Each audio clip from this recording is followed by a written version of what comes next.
Well, hello. Welcome to this revision support site for A Christmas Carol. There are others as well. You can have you can get as revision packages, including Macbeth or An Inspector Calls or The Tempest. But for now, we're going to talk about Christmas Carol. So I'm going to play you the beginning of A Christmas Carol.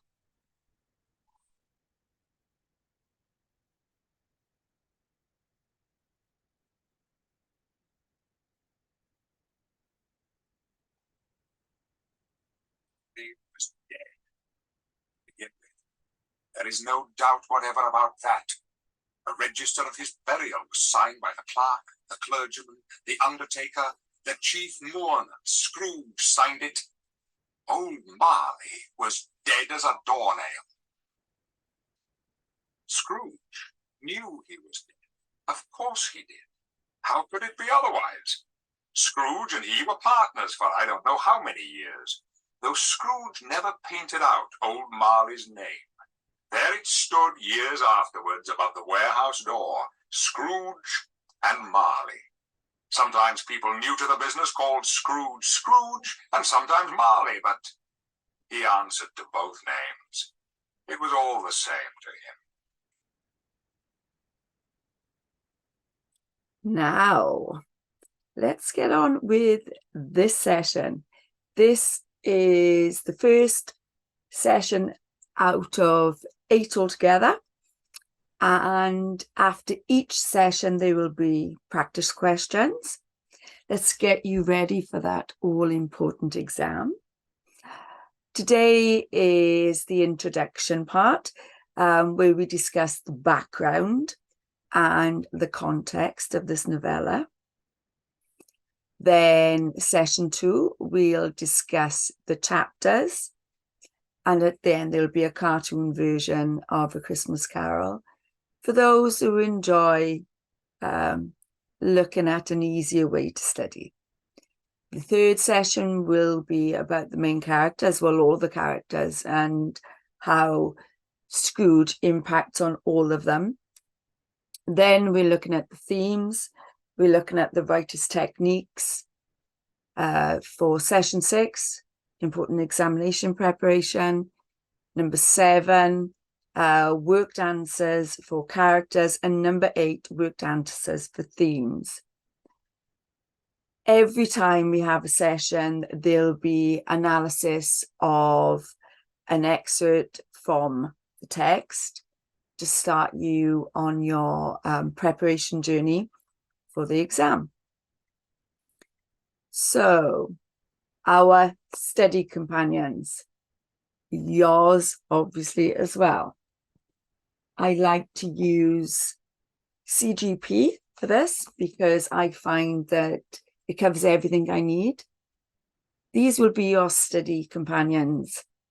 So this obviously is the annotated text with important annotations and comments at the bottom of each page.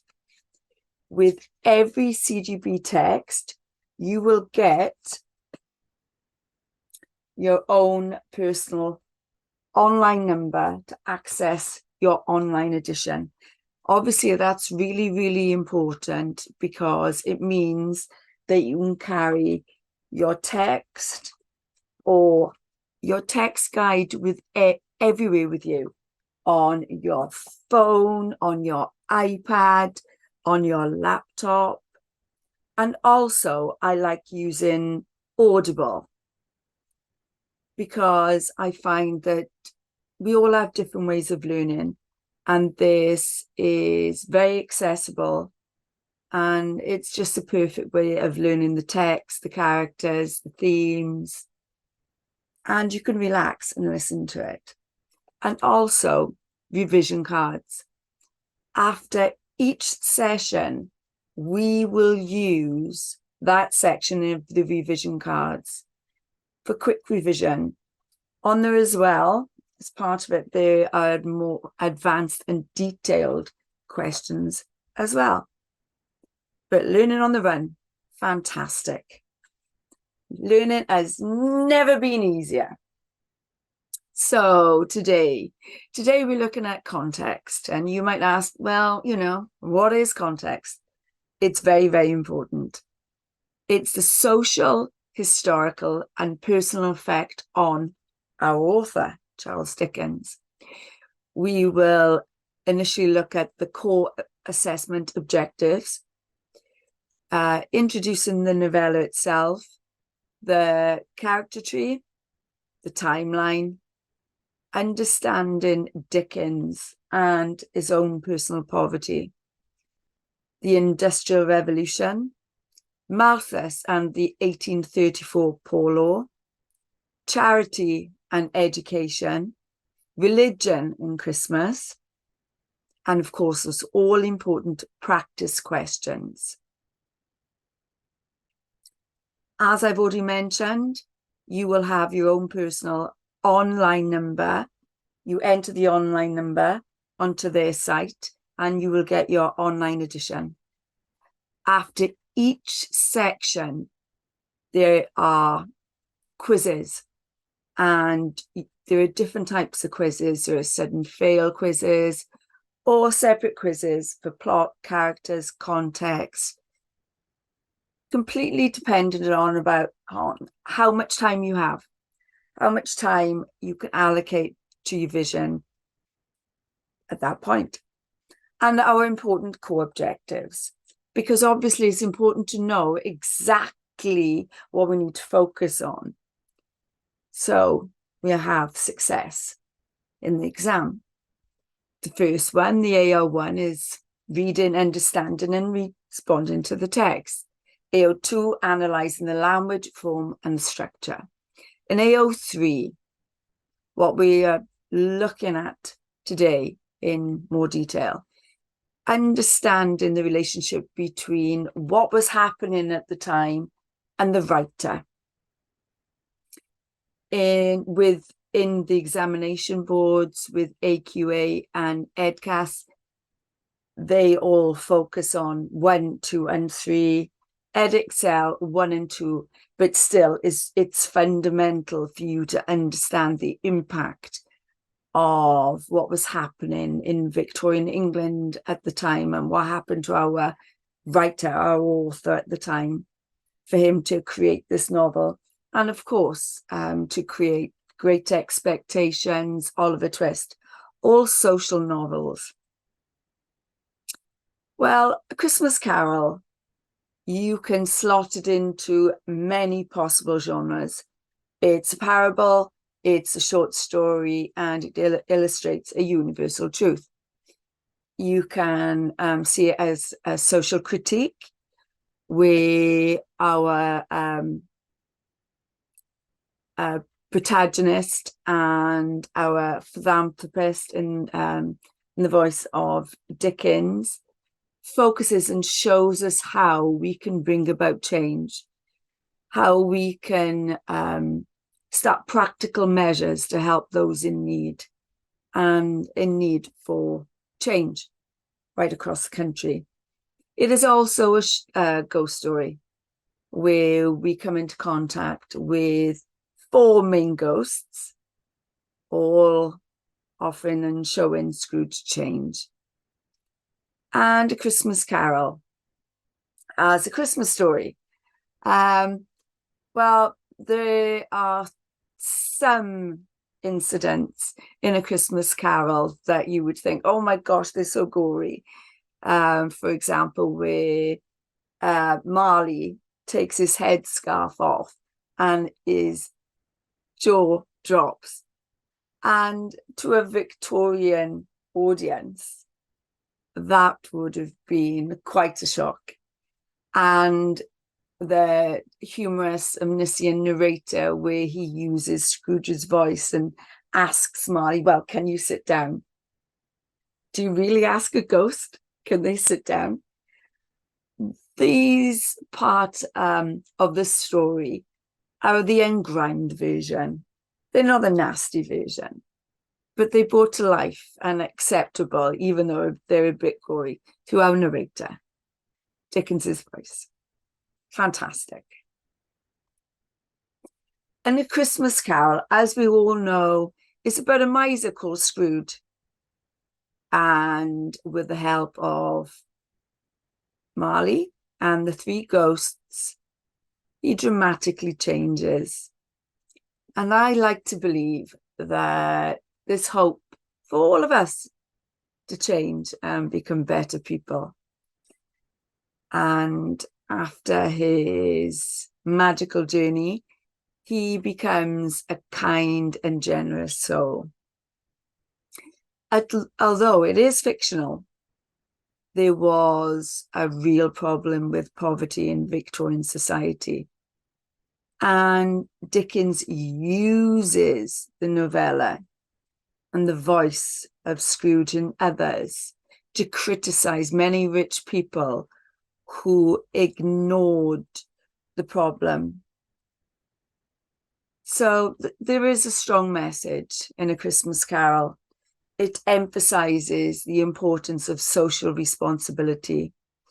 And Dickens argues that this is the duty of all of us to help those less fortunate than ourselves. And it was really important that A Christmas Carol was set at Christmas time, where it was said that it's a special time of year, and it still is for most, when people are treated as equals, irregarding of faith and financial status, and people show kindness and generosity to all. But Dickens argued that this should be something we all do all year round. I believe it's called The Spirit of Christmas. And where was A Christmas Carol set? It was set in London in Queen Victoria's time. And if you note and look at the main locations of our novella, this is Scrooge's house, old Marley's house. And this is huge in comparison to the dingy little dark place where the Cratchits live. And you can note that due to the Industrial Revolution, there are factories, many factories at the back of London where the poor Cratchits live. And they are polluting the air with their smoke and dangerous emissions. So the wealthier, ironically, had the clean air and the better standard of living, and the poor lived by the factories and shared the polluted, toxic air with them. So we know that Ebenezer Scrooge is a wealthy man. He's worked hard all his life, but he doesn't like to spend money even on himself, let alone others. So how did Dickens use Scrooge to point to his agenda? Was to share what was really happening in the Victorian period. Well, the human factor through the life of Bob Cratchit and his family and Tiny Tim. And we hear through the novella that without change, without Scrooge's support and change, this little child will die. And we realize as we read the novella that this must have been a common theme, because the Cratchits, even how broken-hearted they are, they accept that this little child will eventually die. But Dickens shows that these are real hard-working people. And also through the eyes of the charity men, who Scrooge is rude and indifferent and won't help. and regards the poor as worthless and surplus population. Well, as you probably know by now, this is the words of Malthus, which we will talk about soon. But if you just look at these pictures, you can see there were such extremes between the very poor and the very wealthy. The character tree then of A Christmas Carol. You will already understand that our protagonist, our unique protagonist, affects everyone around him. So, as we have already said, our main protagonist is Scrooge. And please note that although we have a very humorous, omniscient narrator, he is deliberately limited because his thoughts and views are about Scrooge. He acts as a witness as the story unfolds, but his Scrooge that he focuses on is thoughts, his ideas, and eventually his change. This, I feel, Dickens deliberately does because he wants you to go through our protagonist's journey with him, from being offered redemption by Marley in the beginning and his eventual change throughout the novel. Then we meet, obviously, Jacob Marley's ghost, who, although himself struggles, and as he says, he is in purgatory and will be probably for an eternity, he still comes to his former partner and offers him redemption, even though he doesn't know if there's a chance for him in the future. The ghost of Christmas past, Scrooge's past. We're introduced to a surprising, sometimes sad, sometimes happy times of our Scrooge. I'll wait for it to unfold for you to see Scrooge's past. And Christmas present. What is happening in the here and now? Remember, each of these ghosts represent a specific reason. For example, the ghost of Christmas past represents Scrooge's past and maybe even why and how he became the man he did. We are introduced to a small child who is left Christmas Eve in a cold place where the only company he has is his own imagination through his books. He's not allowed to go and see his family. And in A Christmas Present, we were introduced to huge amounts of laughter, fun, and feasts of food, which opposes Malthus's view about if the poor keep on growing in numbers, if there's an explosion in numbers, there'll be less food to feed them and people would die. But the ghost of Christmas Present shows us completely different, that there are huge amounts of food everywhere. So that is not the case. The ghost of yet to come. The ghost of yet to come is the most frightening for Scrooge and for us. He is completely silent. And he shows Scrooge and us what will happen if Scrooge and we don't change.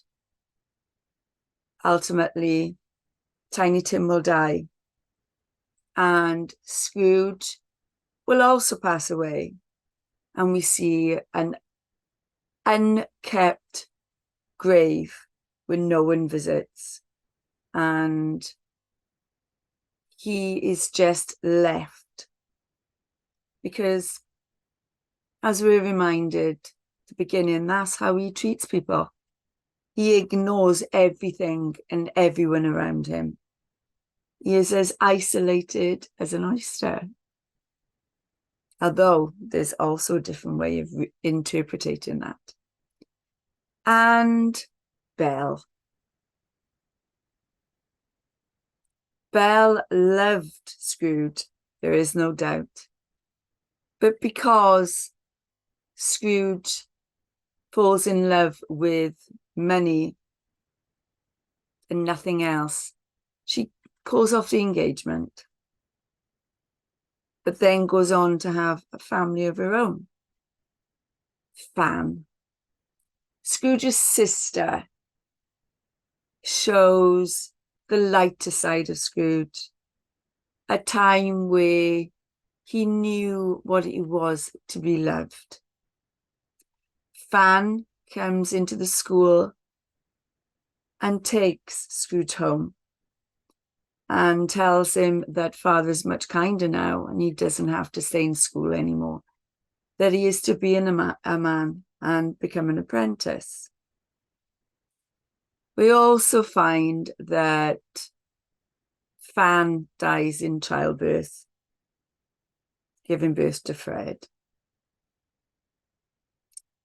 This could definitely have a direct impact on Scrooge, as he sees Fred as a reminder of the person that took Fan away from him, the only person that ever really loved him. But Fred is there to remind us and Scrooge that he is the direct opposite of Scrooge. And they view life completely different, Christmas completely different, and people completely different. And Bob Cratchit, Bob and his family.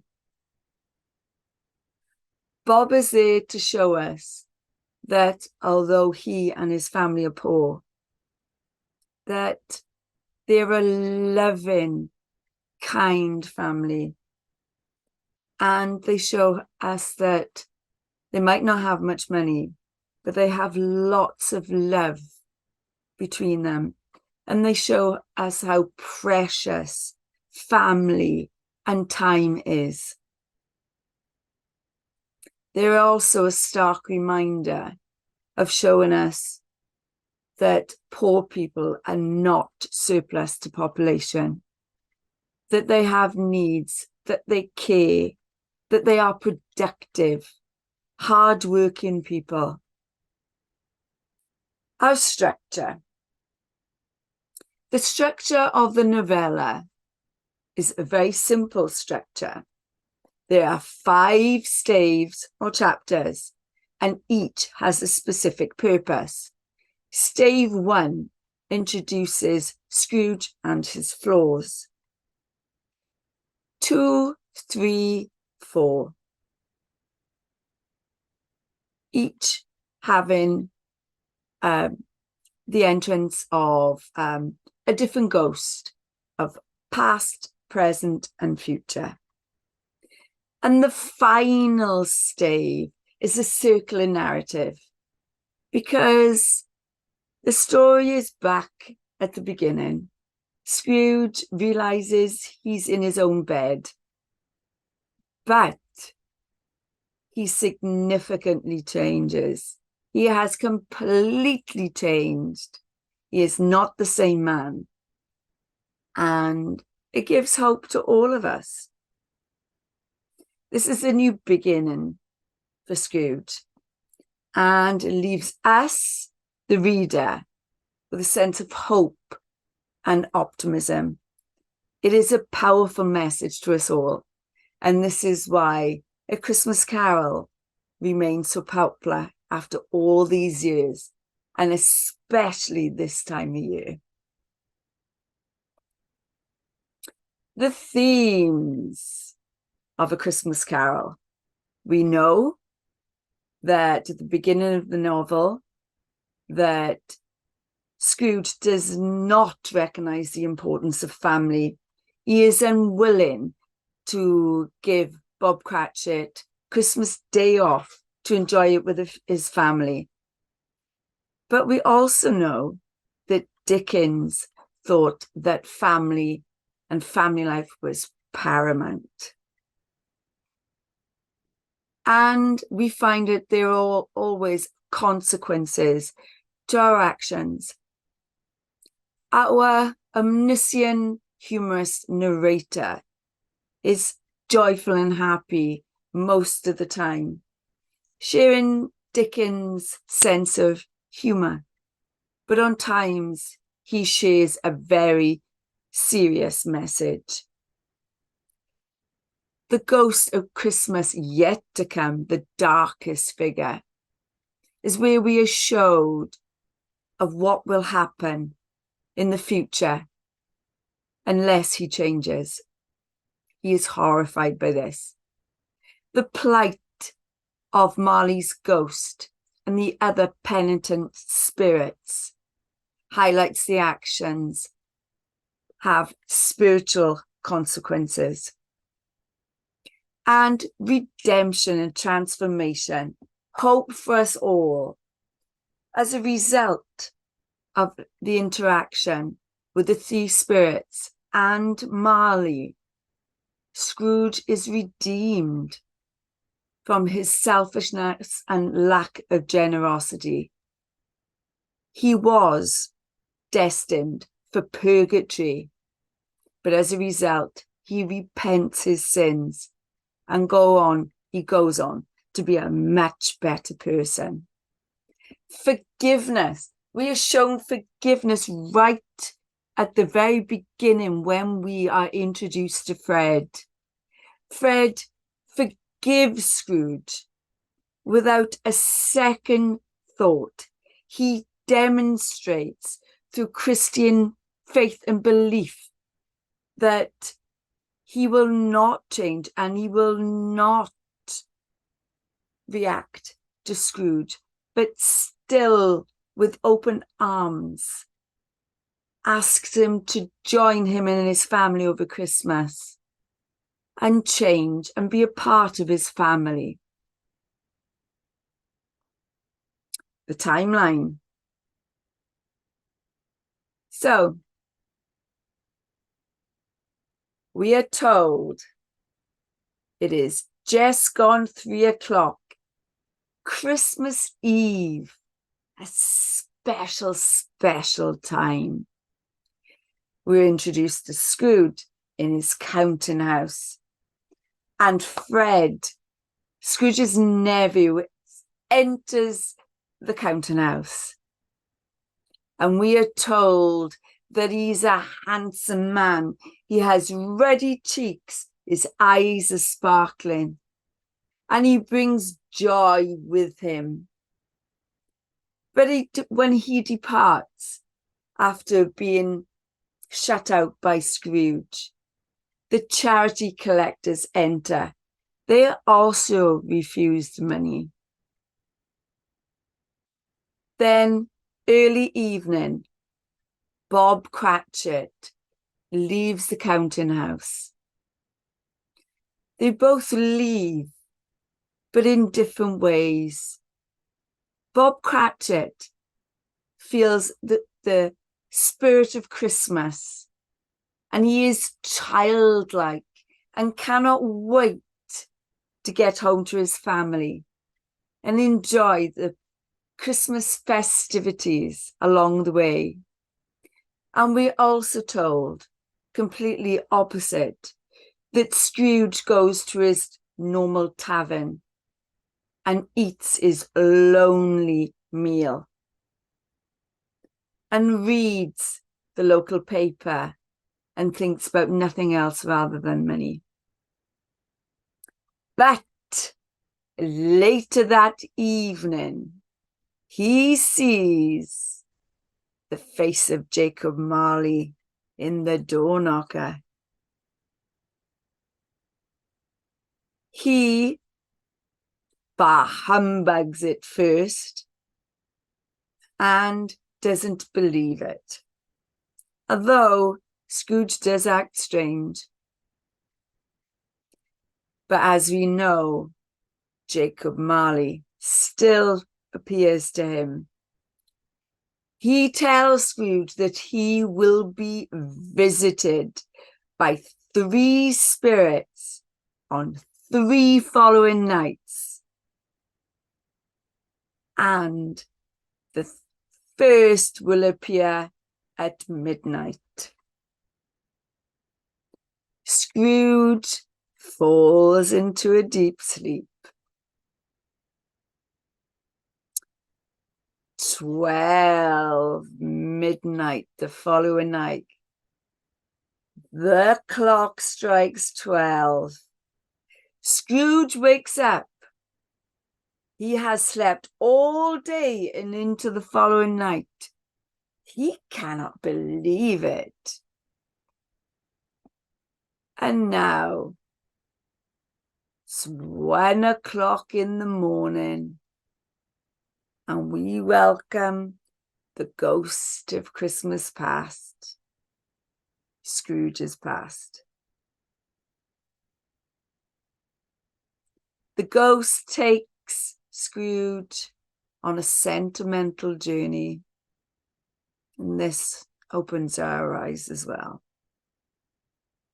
It's a cold winter's day in Scrooge's childhood. It is Christmas Eve. Scrooge and the ghost of Christmas past visit the place where Scrooge as a boy is seen, alone in a schoolroom. It is Christmas. The only company this small child has is books. No friends, no family. Time passes, and Fan comes to take her brother home.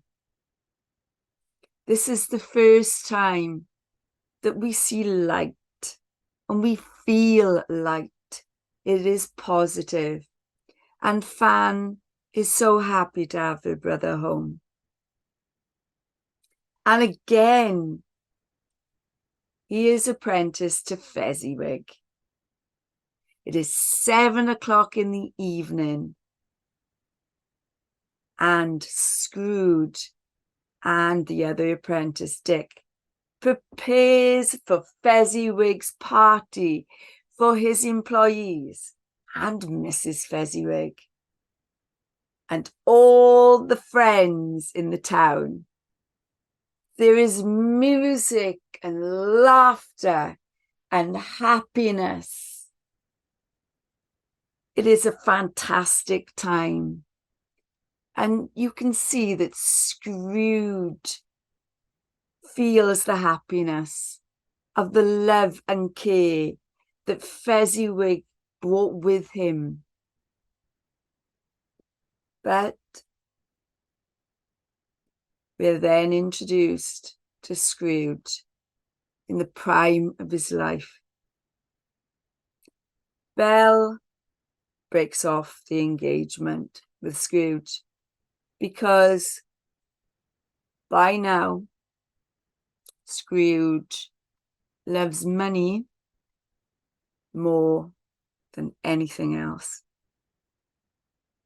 And this is where Scrooge focuses more on financial gain rather than life and love and caring and sharing. But we're also shown Belle, who's older and married with the lovely children waiting for the papa to come home. It is now Christmas Eve, 7 years later.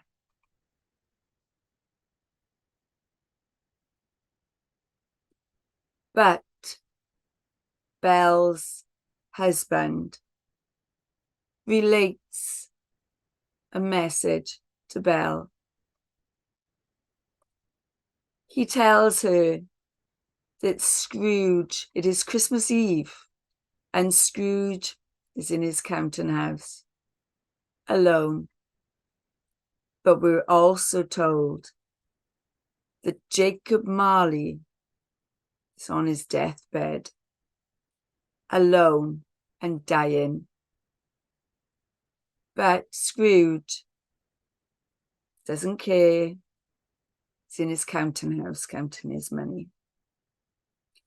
Later that night, Scrooge goes to bed and again falls into a deep, deep sleep. It is 1 o'clock the following morning, and Scrooge is awoken by a noise, and it is someone, something snoring.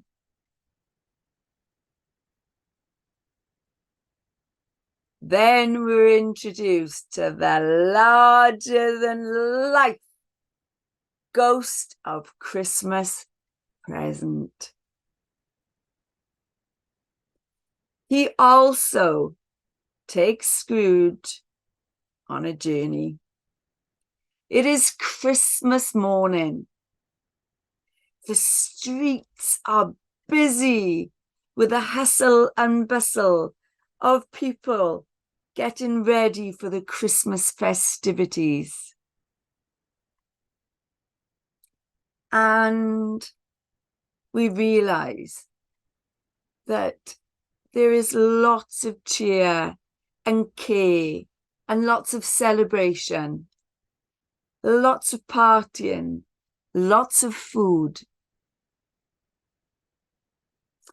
And then Scrooge and the ghost visit the Cratchit family.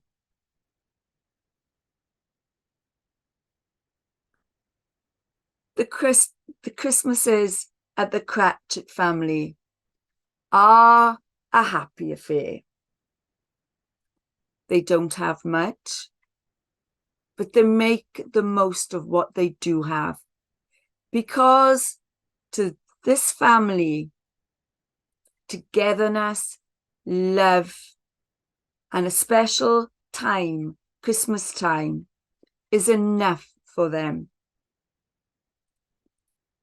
They never complain, and neither does Tiny Tim. They enjoy their tiny Christmas dinner, but they're so, so happy.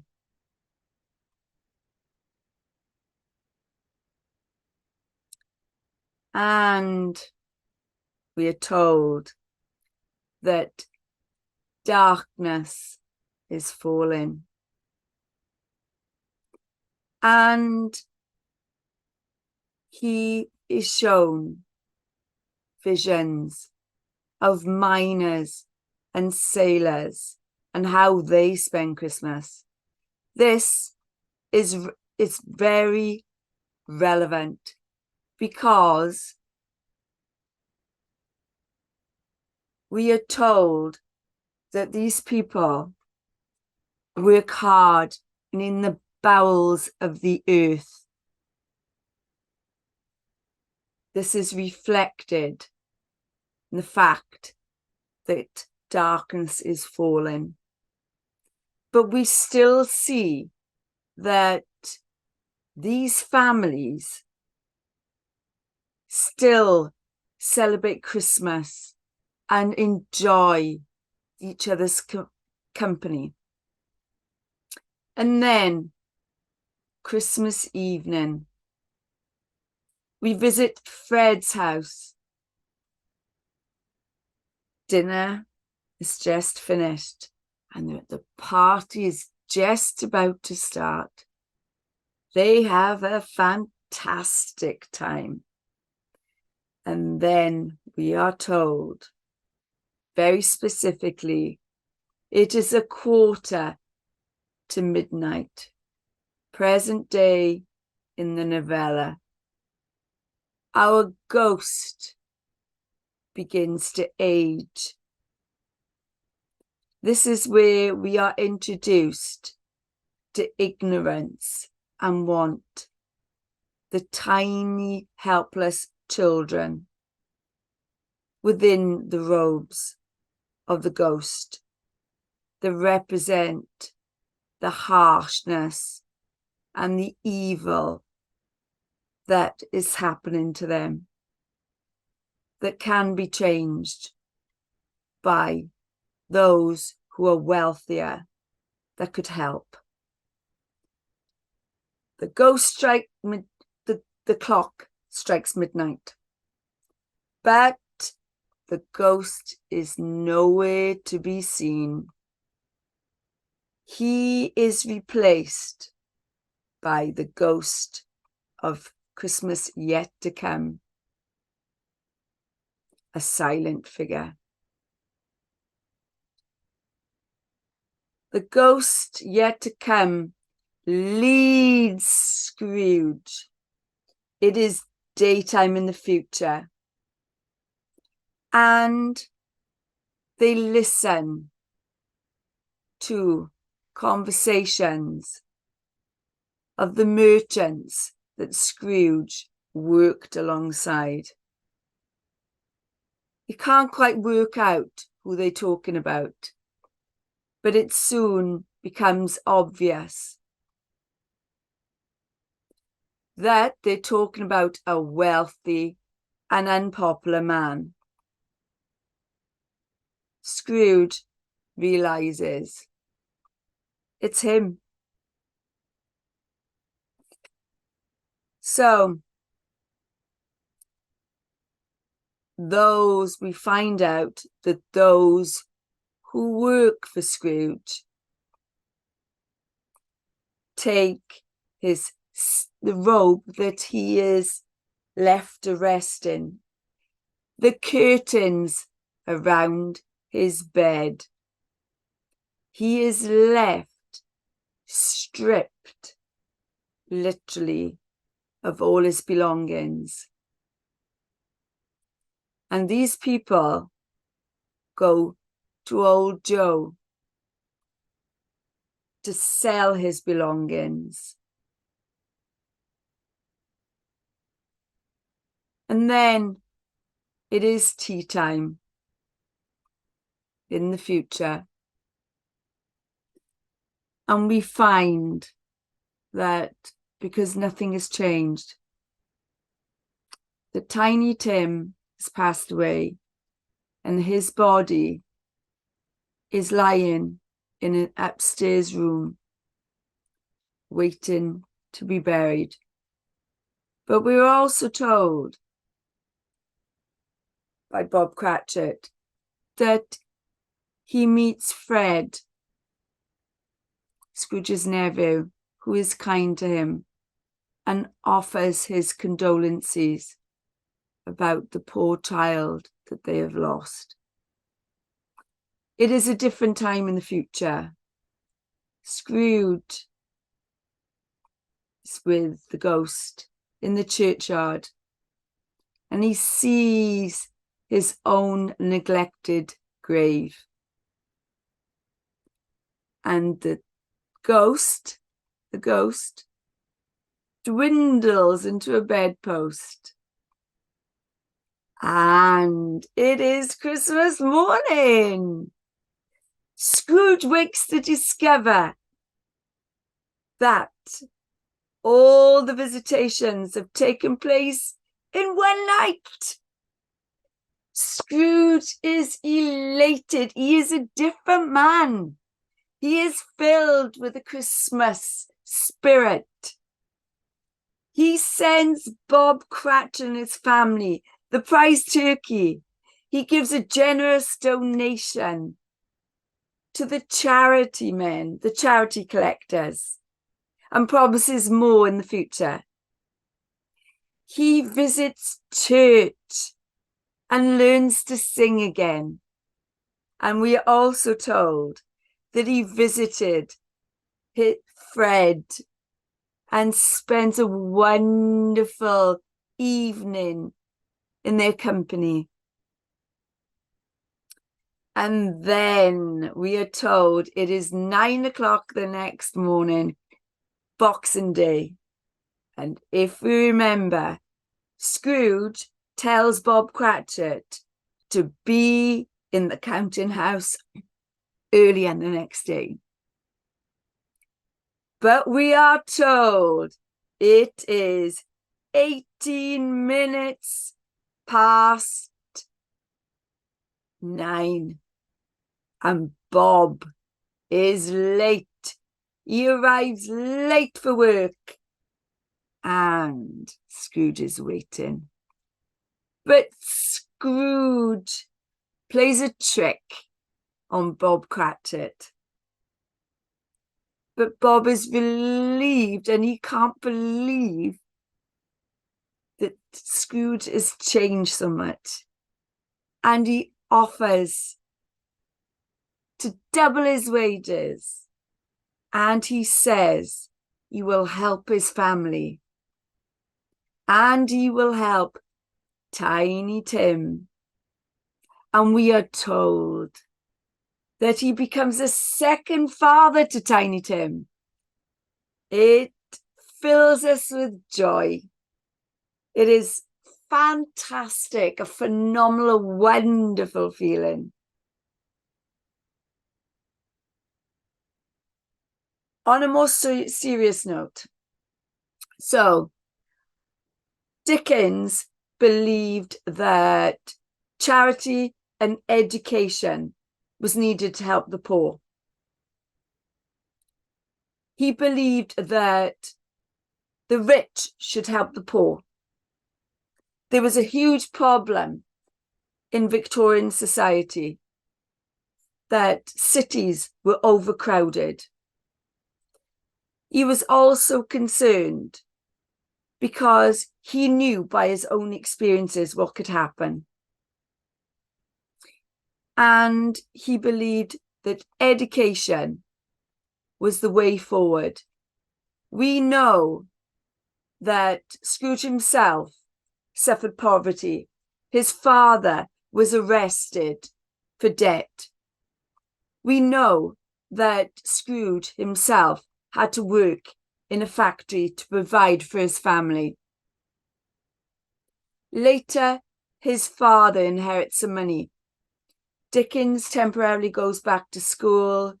He has different jobs, and he realizes he's good at writing, and he publishes A Christmas Carol in 1843.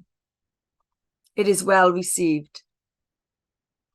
Now, the context: the workhouse, the poor law, and Malthus. I explained right at the beginning that context is really important to understand the social and political climate and factors at the time.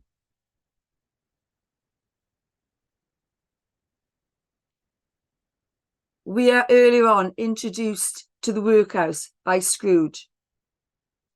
So the connotations then, the word connotations of workhouse, somewhere that is used for exchanged for somewhere to live. It is punishment and desirable, not a home. Place of residence and challenged. And those who were poor under the 1824 poor law had to go to the workhouse to have any kind of assistance.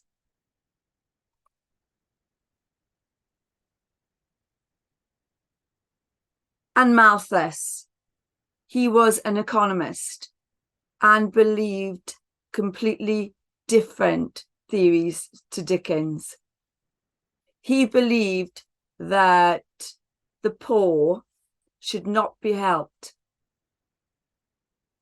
because if they were helped, they would have more children and society would be unable to feed them. He called them the surplus population. Those who were destitute, unable to work, had to go to the poorhouse to work. He is the instigator of the poor law. So we also find out that death was preferable to going to the poorhouse. And we find out that the poorhouse is full with a mixture of paupers, abandoned children, the elderly, mentally ill, and even those who suffer epileptic fit were considered mentally ill, and unmarried mothers. A sad, sad, bone-crushing place to try to survive. It would be beneficial for you to watch and read Oliver Twist, Great Expectations, or David Copperfield. There are links in this revision aid that will take you straight to these novels, these societal novels, and also the Dickens show. Really important. Please watch it. It will help your understanding of Dickens. So, the philanthropist against the economist, Dickens versus Malthus. So we know that Malthus brought in, his impact was the poor law. And we know that Dickens, the impact was A Christmas Carol, his voice. And he totally was against Malthus's thoughts. Malthus's thought that if we helped the poor, that the population would grow and we wouldn't have enough food. Dickens considered the complete opposite. If we helped them with charity, with education, this would help stop this. Connotations of surplus then, that they're disposable, they're excess, they're a burden, redundant and unwanted. So at the time, Malthus and his ideas would encourage the wealthy to think of the poor as disposable and also their offspring. Dickens didn't see it this way. Dickens brought A Christmas Carol in to show the human side of suffering and poverty.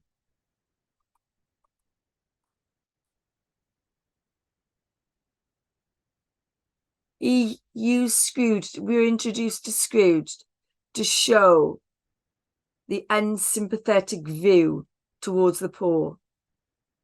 And Scrooge's views, we already know that based on what we know about Scrooge, these from C to H would have been Scrooge's own views.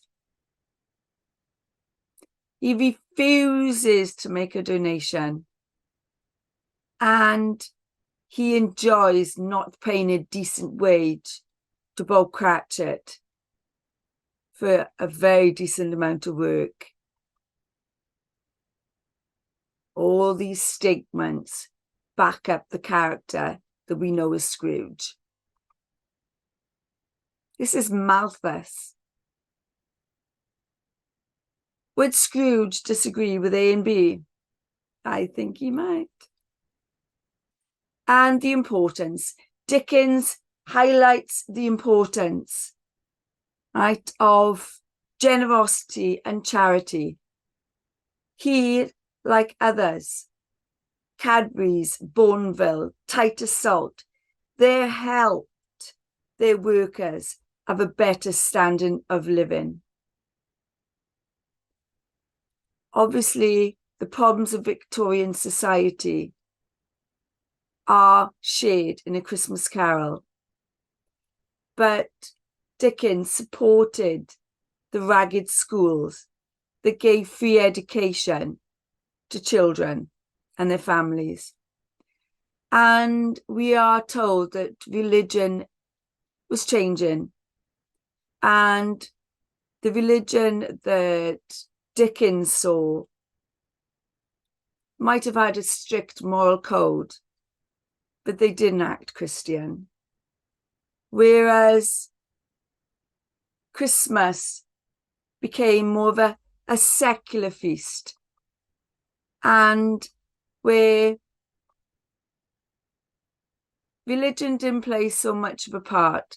It was about love, care, sharing, generosity, laughter, and food, and the real Christmas spirit, and treating others fair and right. In chapter 1, Scrooge and Fred talk about Christmas as it is a business. Scrooge only comments and complains about paying bills without money. And Fred comments that he's never derived anything financially from it. But Christmas is not gained and reflected by and measured in money, but by the Christmas spirit and honouring Christmas. And it is a good time, a pleasant, a kind, forgiving, charitable, pleasant time. Let's practice. In the back of your books, you will find, or at the end of this chapter, you will find a quiz. Complete the quiz. Now we are going to pick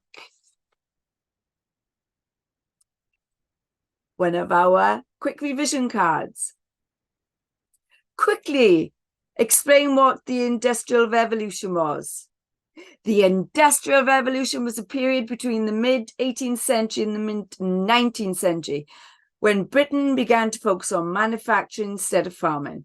Millions of people moved from the countryside to the cities to work in new factories. What is the idea of social responsibility? Social responsibility is the idea of helping and caring about other people. Last one. An economist called Thomas Malthus thought that overpopulation would inevitably lead to poverty and poor people dying. Find an example of when a character expresses a similar view. Chapter 1. Scrooge tells the charity collectors that if the poor die, it will decrease the surplus population. We know different. Thank you for sharing this wonderful, wonderful first lesson with me. Now, don't forget, use your companions as companions.